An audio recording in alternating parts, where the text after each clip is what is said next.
Thank you for tuning in to Hacks and Hobbies with your host, Junaid. In Season 2 of Hacks and Hobbies, we're visited by our amazing guests coming from all walks of life. We want to learn their story, their struggles, and their journey on how they got to where they are today.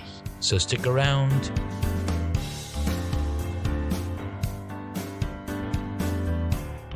This episode, I get to speak with Donnie Boivin. He does not need an introduction. He's got one of the top 200 podcasts called Success Champions.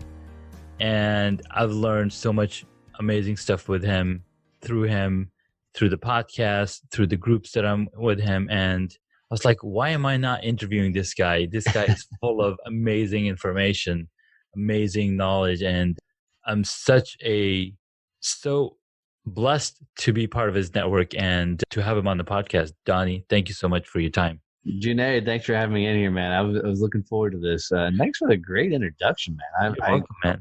Feel like I should start handing out autographs. Absolutely, I'll take one. That's awesome. That's awesome. Yeah. So on the podcast, what I like to do is I'm talking to a lot of amazing folks, and you're one of them, and just learning what took them to get to where they are today. Because, we all have 24 hours in the day and we all do certain things in our days, but some people are doing things that are, affecting their bottom line. Other people are doing things that is just inside their heads, I guess. So it's not really... What I like to get into is the stories, what is their journey? What took them, like what path did they take? Did they take the well-traveled path of doing the 9-to-5 job, or did they take the less traveled path and made it their own and their passion, like brought their passion out and making this thing work for them? Sure. So for me, I probably took the crazy route, and it's a route that I don't recommend for anybody to do what I did, but I was 20 years the sales guy. So if you guys ever listen to my show, it is great for kids to listen to, but it is not kid friendly. So yeah. But I was 20 years in the sales game, and I was in the process of buying out my business partner. We're going to do a 7-figure deal over 5 years. And I'm 40 years old, and I just had this weird kind of wake up call where I realized I was living somebody else's dreams. I wasn't chasing my own. And from that moment, 15 days later, I walked away from that entire deal. And for a number of reasons, I went the way I did. One, I didn't want to screw over my business partner. We were still going to be in the same area, same territory. I was under an international non-compete as well. So I just knew that I had to go do it on my own. And I knew I couldn't keep ties, with that business partner. We're great friends. I love him like a brother still. But, I jumped out on my own. And I remember the day I jumped, driving home, I ended up in tears going, what the hell did you just do? Yeah. Man, I walked away from, I've always been a straight commission sales guy, but I walked away from a substantial paycheck. I represented upwards of 65% of the entire company from the sales I generated. Wow. And it was the craziest moment. And to make matters even better, when I got home that night and saw my wife, that was the first time she heard any about it. I told her when I got home, I was like, hey, babe, I'm out. And she goes, out of what? And I realized really quickly, that probably wasn't the best way to say that. Are you out of the closet? Right.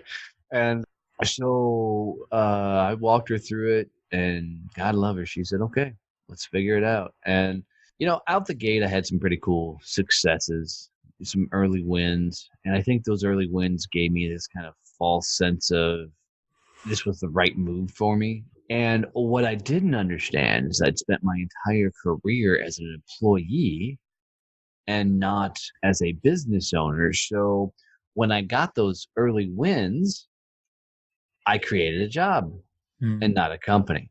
And I was literally doing things to not grow my business, So I was working on clients, their projects, helping them, yada, yada, yada. And there was no revenue because I wasn't out selling. I was, taking care of what I thought a business owner was and, Yeah. taking care of the clients and everything. So it was September when I started my company. It was January when I had to look at my wife and say, babe, we're going to lose it all. We had bought our dream house and farm. I built a second house on the property for my mother-in-law. We had it. I mean, the house needed some upgrades and stuff to it, but this was our forever home. Mm. And because I had no idea how to run a business, I was running it straight into the ground. And when I told my old wife that we were about to lose everything that we'd worked for, Mm. she looked at me and told me to pull my head out of my butt and go sell something. Go sell something. Yeah. So I did. And long story short, found podcasting.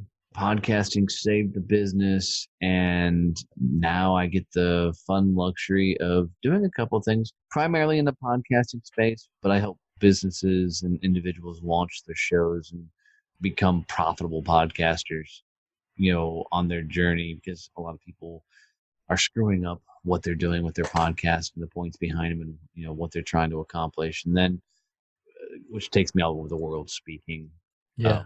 which is fun. But I also help small business owners, and I get to talk to them a lot on how to get their business to a stable place by walking them through all the stupid things I did, because I think it's what a lot of people do that have never run a business before, Yeah. chasing shiny objects and everything else. So, and I do that via a couple of different Facebook groups. So it's a lot of fun, man. It's a lot of fun. Wow. That's pretty awesome. And the one thing that stuck to me, and it's maybe because we've been talking a little longer about, and your wife telling you, go sell something. And that reminded me of my wife telling me, you have a lot of shit. You need to sell something. You need to sell these things because they're just sitting, taking space. And yeah, man, so that was the turning point.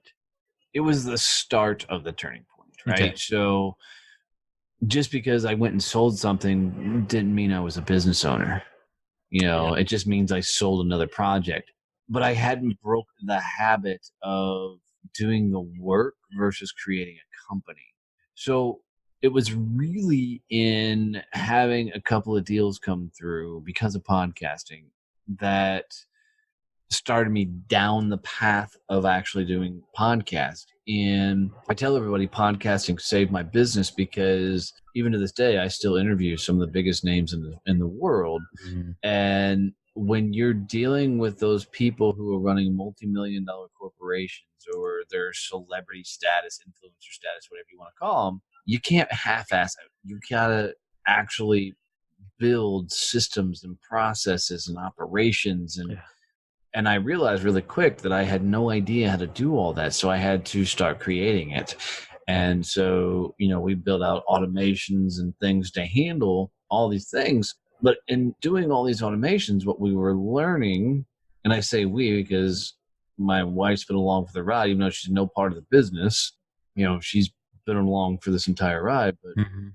what I was learning is all these processes and systems and operational type things I was putting in place were the things that I needed to do to actually grow a business. Yeah. And then, of course, I started hiring VAs and assistants and, bringing them into the fold. Mhm. And the business started to evolve and grow. And I learned to get out from behind the computer and actually grow a business versus doing all the stuff working Yeah. in the business. Yeah. Yeah. No, that's very true because when you're working in the business, that's when you have the employee mindset Yes. Yeah. because you're just doing the job of one person. And like Henry Ford says, I don't might not know how to do something, but I know 100 people who could do this. Yeah. And having those VAs, right? Now you've multiplied your 24 hours into 48, into 72, into whatever number of VAs you have access to. Because now in one day you can get work done that's worth 100 days. Yeah, and that's true. I learned that if I was having to do the work, then I wasn't growing my business. Yeah. And my job as the quote unquote CEO of my business, which is funny because I have one employee and it's me, but my job is to go be the face of the company and bring in deals. My secondary position is to get my chief VA Mhm. to handle all the workloads Yeah. so I can go be the face of the company and get the deals and then turn it over to the team. Because if I'm having to do all the work, I'm creating a job and not building a business. Yeah. And what's interesting is I geek out on some of the job side of things, right? There's some fun stuff in there. Mhm. But if I want to maintain a lifestyle of just over broke, then I can go get a deal done and then do the work. Yeah. And that's a surefire way to put your business straight into the ground, right? So what I tell everybody is, and when you and I were just talking about this, is take one revenue stream. I don't care what it is, Yeah. and take it to a six-figure business. And the reason I tell everybody to do that is because getting to six figures is a phenomenal, phenomenal thing for a company to do because it'll teach you so much along the ride. Mhm. When you're an employee, you get stuff done, right? Yeah. So you put out fires of everything else around you and you do all the things around you to get stuff done. Yeah. But that getting stuff done doesn't include growing your business, Does not. right? So you constantly have got to build systems and processes that Mhm. allows you to continue to go out and network and talk and get involved with people to find opportunities to grow your business. Yeah. See, that's one of the parts that came hard at me myself is, sure, I understood the power of networking because you're now in front of so many people. But what's crazy is that I just didn't think that that was the priority because I figured, okay, first I need to have something to show them. But then somebody says, not really.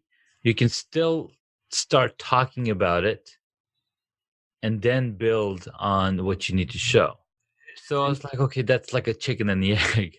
yeah, well, it's funny is, I talk to a lot of people that are in the service game and they sell air, right? I Hmm. mean, at the end of the day, they're not selling a tangible whatever. Yeah. And what I'll tell a lot of people starting out is price yourself like you're a high school kid, right? Hmm. Go stupid low out the gate to get a win. And the reason I want people to get a small win is so they can understand and be able to get a chance to go through the process. They get to go through the process of finding a deal, winning a deal, bringing it in, doing the work, delivering the work, and getting paid on it, even though it's too small of a price point, right? And Hmm. I want them to get frustrated with that small price point and go, I need to be charging a whole lot more. Yeah. That helps you start thinking like a business owner, right? And now you start looking at it where you go, you get a deal done, and now you think, okay, how do I find somebody that can do this project for me and I can still make money on it, right? That's when you can start bringing in the VAs. Yeah. And then you'll start learning to price your stuff appropriately Hmm. to where you can make money, still pay your VAs, and you keep moving forward. And that's thinking like a business owner, Yeah. right? You Absolutely. know, so imagine you go network and I don't know, you sell writing services. We'll just throw that out there, right? Mhm. You go up and tell everybody, hey, I will write blog articles for $5 an article just to test the waters, which is a stupid price to charge for writing blog articles, Mhm. okay? But you tell people you can do it for $5, right? Somebody's going to take you up on that offer because who wouldn't want a blog article for $5? I would do that all day long, Yeah. right? Now you get that client, and now you get to go through the entire process, and you're going to be miserable because you're going to realize you're getting paid $5 an hour. Yep. You Or know, less. or less, right? And you're going to go through that frustration, and you can look right back at them and say, well, this is probably not going to be a good fit moving forward because I realize I've just priced and be honest with them, 100% Mhm. honest with them. I just Yeah. priced myself too low to make any money and justify this as a business. So Mhm. I don't want to gouge you. I don't want to tell you got to come with me, but I've got to up my prices. And what's interesting is a lot of those people will go with you Mm. because they've already Interesting. got the relationship with you. And I'm not Yeah. telling you this is a tactic to upsell Yeah, people, yeah, yeah. but people like to buy people they trust, and who've already done good work for them. Yeah. They'll come along for. And it's an amazing thing. You could do this with anything.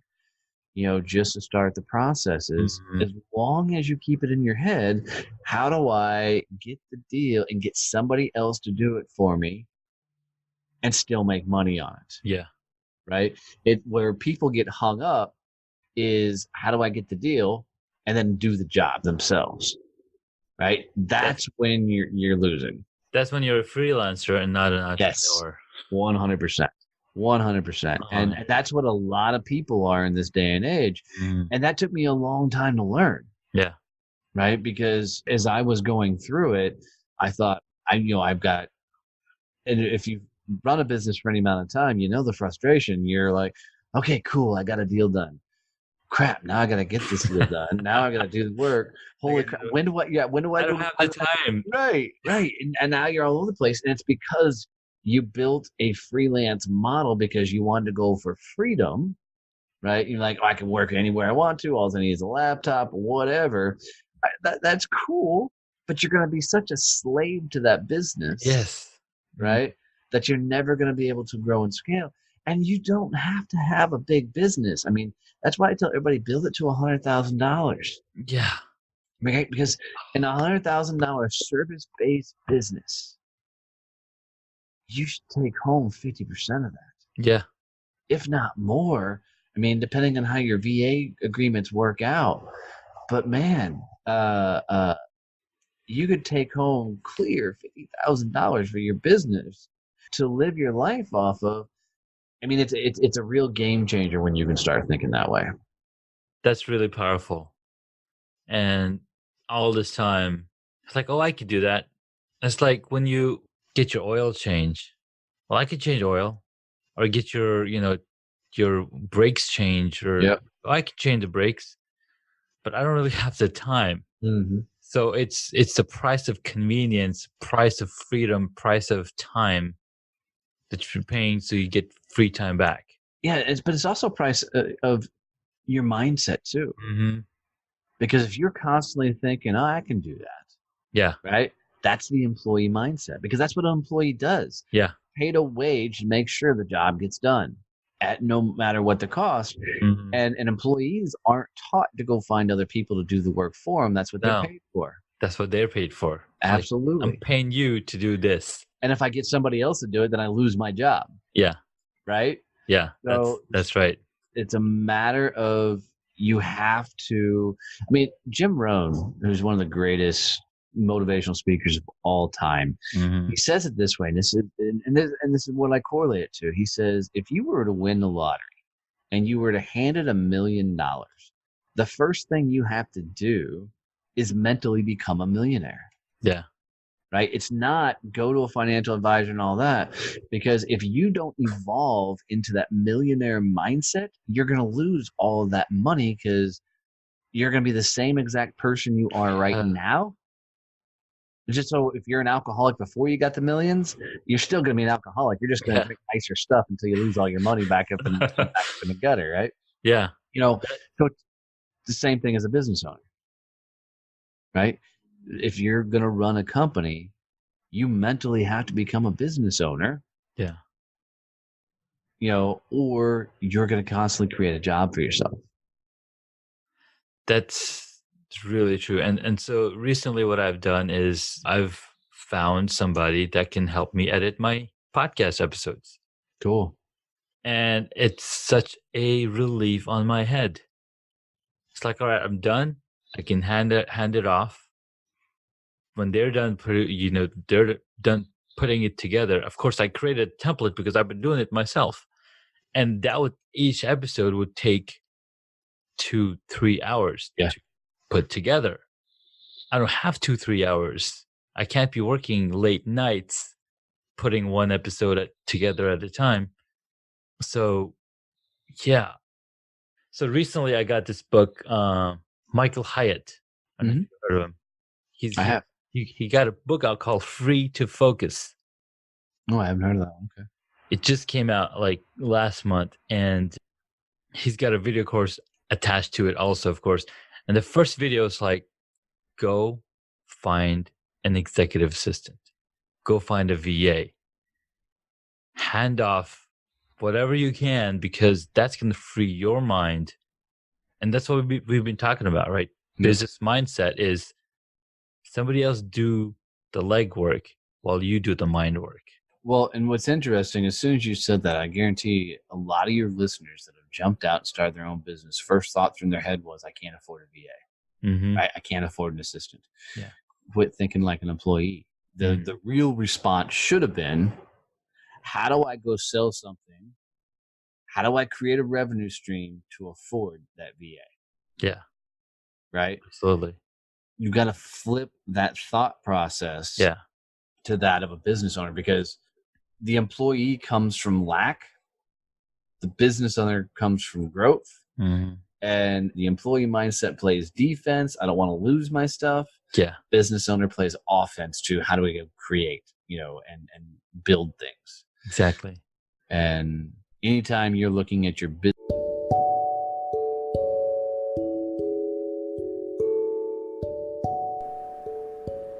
if you haven't heard about Anchor, it's the easiest way to make a podcast. Let me explain. It's free. There's creation tools that allow you to record and edit your podcast right from your phone or your computer. In fact, I'm recording this on my phone. You can make money from your podcast with no minimum listenership.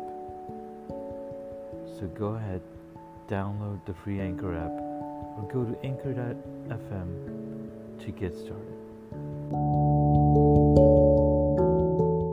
Business are going, I can't afford X. Odds are you're looking at it from an employee mindset. Oh yeah. Absolutely. All the way through. Yeah. So one thing that Michael mentions about VA, and we're talking about, hiring VAs, hiring somebody, and we keep thinking, oh, I have to pay them a monthly salary. No way. No way do you have to do that. You can hire a VA for 5 hours for the month, 5 hours for the week, depending on how much work you need done. You can do that in chunks, which is like mind blowing. It's like, what? I can hire somebody for an hour? Wow. Yep. I mean, it's crazy. You can go really stupid cheap and jump on. I use Upwork all the time for different products and whatnot, but on Upwork.com, I've had voiceovers done for $10. I've had graphics created for $5. Yeah. Now, for longevity, you don't want to stay in those places. You need to find a VA to really help you get going further. But there's VAs that specialize in your field. I have a VA that I work with. She works with people who are speakers. So if you're trying to speak on a big stages, you're an author, that type of thing, that's all she works with. And she will literally take over the operational side of your business. It's amazing. And her prices, if you were to pay a full-time employee that, your business would be out of business. But for a VA, you don't have to worry about all that other stuff, and it's a pretty cool thing. Yeah.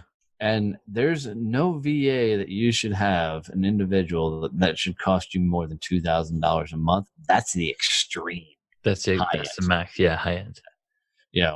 But somebody who's going to work up to 10 hours a week for you, or 10 hours a month for you, you're less than $500. Yeah. Absolutely. And when I was really green in business, figuring it out, only thing that I kept telling myself is, okay, what do I got to sell to be able to afford $500? Yeah. Right. this job just paid for the VA. Mm-hmm. And the more you do that, Yeah. Because the right VA will help you manage all your other VAs. Mm-hmm. And in case we haven't said it, VA is virtual assistant. Virtual assistant. Yep. I think we've said it 20 times. I don't know if we ever said it. Man, it's powerful. It's a powerful world that we're heading into also, right? With virtual assistants, and they've been around for a pretty long time. I mean, 4-hour work week is all about that. It's like, go hire somebody to do your shit so you don't have to do it. Exactly right. And I've said said a curse word, or it's like, no getting away from it. Dude, that's awesome. I love it. I mean, my mind is just blowing right now, and this is part of the process that I absolutely love. And I love editing. I do voiceovers and whatnot, but that's not what I want to be doing all the time. And it's what I tell every business owner is go build a business, right? And that's why I love the idea that going back to build it to 6 figures is get to that spot. Because I can't tell you, and I don't know the stat out there. I think people would be blown away by the number of quote unquote entrepreneurs or small business owners that don't make $50,000 a year. Wow. Let alone get into, because in the day and age of the internet, nobody's as bad at, let's see, I went down, you got me cussing. I was trying to be good, but nobody's as awesome as they are online. Yeah. Right? You only get to see the highlight reels. Yes, right.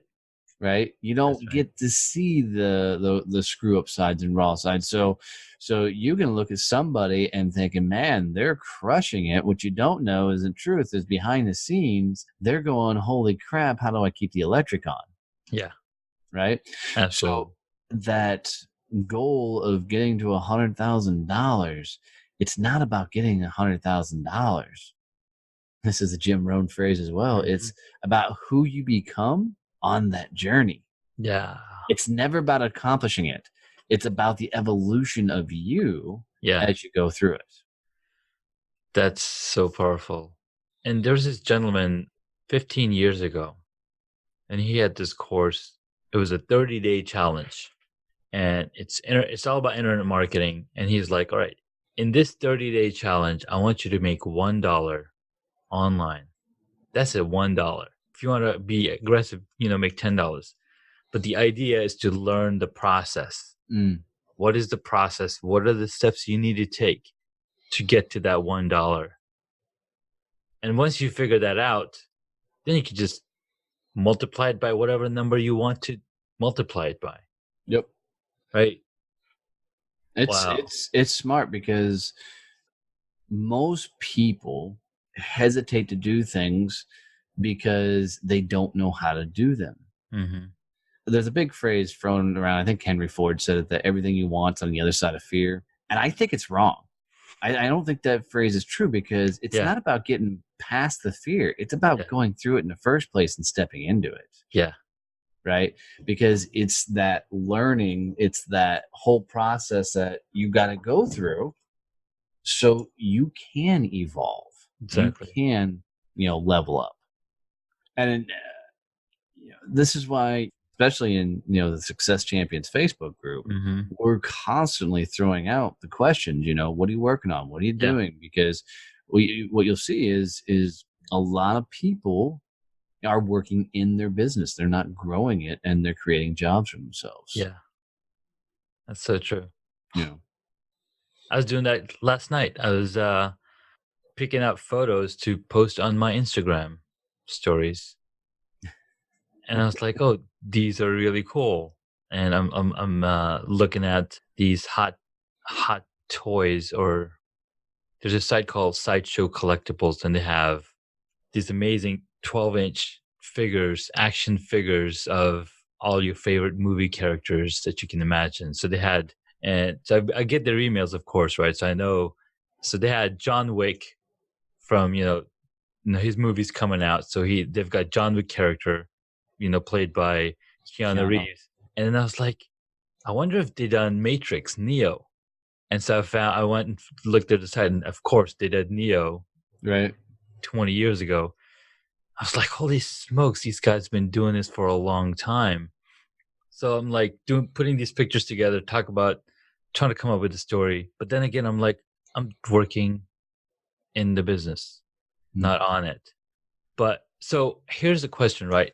Is when do you know that you have something to sell or to help somebody with? So people will pay for almost anything. Okay. When you're looking at your business, what I tell everybody is especially starting out, what's the simplest thing you can sell, right? If you were to break your business down to the smallest thing, what is it you could sell? And let's just take it with yours and doing the video side of things, right? Is the smallest thing you could sell is editing somebody's video for Instagram. Let's just go there. Okay. They already have a video. They just need a music, some graphics overlay, and everything put on top of it. Yeah. If that's the smallest thing that you can sell, take that to $100,000. Right. So look at your business as a whole. Because imagine, if that's what you're doing, selling that to an individual is going to be a small sale. Selling that to an influencer who has a couple 500,000, followers is a whole nother sale. Selling that to a corporation that has a bunch of training videos and other things, a whole nother sale, right? But it's still the same concept. Yeah. Right. You build that business to $100,000. And here's the cool thing is if you'll stay focused in that lane to the 100,000, if you'll stay focused in that lane, you will evolve into a business owner because you're going to learn the process. Because managing $100,000 business, a service-based business like that, is a lot of work, and you cannot do it by yourself. So you have VAs, you have to bring in all the other stuff, right? So it forces you to level up your game along the way. And now when you go look at adding on additional services and things for your business, you've got the flow, you've got the process, you've got the things to go through to apply as you go into different arenas and different areas. And you also may find you don't want anything more bigger than $100,000 business. Yeah. Which is totally cool. Yeah. Just right. Because it's paying. It's getting you to that comfortable lifestyle. Because that's what somebody who's that, he's like, what does it mean to be wealthy? Right? What does it mean? It might have been Tony Robbins, it might have been Gary, right? It's like, what does it mean for you to be wealthy, to be rich? It's not having a ton of money in the bank. I mean, that definitely helps, but having all of your expenses paid, that is where you need to be at. Yeah. And the average household in America, for at least, could be free between $50,000 and $75,000. Yeah. 100,000 is just icing on the cake. Yeah. Absolutely. Yeah. So that's powerful. Yeah. Well, and the problem is there, and Instagram's the worst place for it, but there's a lot of these internet millionaires, that have rented the Airbnbs and Bs, and they've got the rental Lamborghinis and all that kind of stuff. And they're doing these videos. And I mean, I will say I even fell prey to this type of idea is, here I was at one point a year in my business, and I was just getting ready to creep up onto the 6-figure business. And I'm like, dude, I'm listening to these guys that did this, they're at multiple millions of dollars in their first year. Yeah. I'm like, what the F am I doing wrong? Yeah. And the truth of the matter is nothing. The answer is I wasn't doing anything wrong. I was just learning to evolve and learning to grow. And I had to go, okay, $100,000. That's a damn good business. Yeah. Do I want to go bigger? Absolutely. But $100,000 is a legitimate business. Now, I know I got somebody out there that's making, $10 million a year or Yeah. whatever, Yeah. that are looking at me like $100,000 isn't anything. Mm-hmm. Well, remember when they got to their first 100,000, right? Yeah. And having more money doesn't make the life easier, doesn't take away your problems. Yeah. It just gives you different problems. It gives you different problems. That's right. Gives you different problems. Somebody, one of the books I was reading is like, once you've made your first million and, once you've made 100,000, like you said, focus, make 100,000 in your business, and you learn along the way, your mind, there's a gate in your head that opens up. Mm-hmm. I'm like, holy smokes, that's how it's done. Yep. You can then replicate that over and over and over, build 10 businesses around. I was talking to a buddy of mine last week. We were out having lunch, and he's an avid listener of Gary Vee. Mm-hmm. And Gary's always harping on a bunch of different things, but there was, one of the Gary harps about is constantly reinvesting in the business and chasing things and screwing things up and going after and going in again. Mm-hmm. And my buddy looked at me, he goes, it wasn't until, I came into this level of money that he's in, he's doing well for himself, but this level that I understand what Gary means. Yeah. So he's investing in a bunch of small businesses and, doing all this stuff. Dude doesn't have an 8 to 5, doesn't really even have a business. Mm-hmm. He's just investing in other things, but they're small investments. They're not big, but they're all to try it, see if he likes it, see if it's going to work. And he's, in the words of Gary Vee, he's tasting, whether it's going to be, something. And he's like, it didn't make sense until I got myself to a spot that I was able to receive that message and understand it. Yeah. It's the same thing. There's a reason people who make $150,000 a year lose their job and find another job making $150,000 a year. Their mindsets already set them up to be able to do that. Yeah. It's a reason you see multimillionaires declare bankruptcy several times and bounce back and become multimillionaires again. Yeah. It's the mindset's there. It's there. That's super powerful. Cool, man. That is some really good information. Really tried and tested knowledge that people can take it to the bank. Be like, all right, let's do this. Cool, man. All right. So next, there's a few questions that I like to ask my buddies, my guests. And because this is hacks and hobbies, one question is, what is one hobby that you wish you got into? Oh, that I wish I got into? Blacksmithing. On the farm, I've made a couple of knives. I've got the anvil and everything set up. Nice. But I would like to build a full smithy. Time is definitely not in my favor. Yeah. At the moment, so that's the one thing hindering it back. But I think it'd be fun. I mean, I don't want to do it to try and make a living or anything like that. Right. It's just for fun. It's a hobby. Just for fun, yeah. But I think that would be blast to have that all set up and make my own knives. I love those shows like Forged and Fired. Oh my God. One video I watched and they're like, this is why this knife cost $500. I was like, holy smokes. And they've got stacks and stacks and they're just hammering that stuff down. And recently I had the opportunity to visit the makerspace that's close to my house, Nova Labs. And they have a blacksmithing meetup every week. Really? That'd be cool. Like, dude, that's awesome. Yeah. All right. Next question. What is your favorite movie or TV show? And if none, how about a book? Well, couple. Game of Thrones until the last season. Favorite book series is definitely Harry Potter. Okay. TV shows gonna be a series. I mean, I'm into all of those. Like Alaska, people living out by themselves off the land, type stuff. But I don't consume a whole lot of TV. But if I'm going to go and turn on my TV, it's mostly going to be looking for people living off the grid type stuff. And then I try and build a lot of that crap on my farm. So nice. That's awesome. Not well though. I'm not. Yeah. I'm not the. It takes time, right? Right. Well, it's like building a business. You're not going to be great out the gate. Exactly.